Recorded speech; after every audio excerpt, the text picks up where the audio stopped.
Salah satu asisten pelatih, Ahmad Amiruddin kirim kode sosok pemain baru milik PSM Makassar.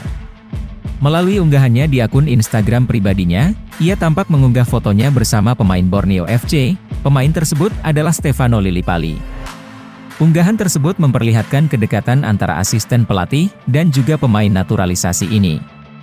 Selain itu, ia juga menyematkan emot saling berjabat tangan, yang menandakan kemungkinan pemain asal Belanda ini akan bergabung bersama PSM Makassar.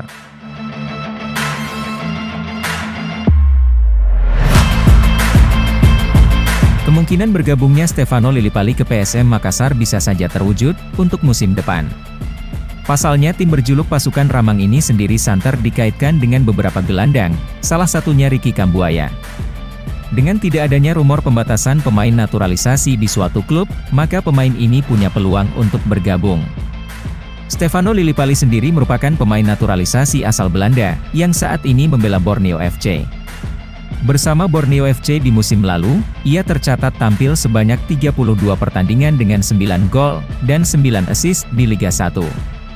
Apabila benar nantinya pemain berusia 33 tahun ini bergabung bersama PSM Makassar untuk kompetisi musim depan, maka ia akan membentuk duo mematikan bersama Wiljan Pluim di lini tengah PSM Makassar.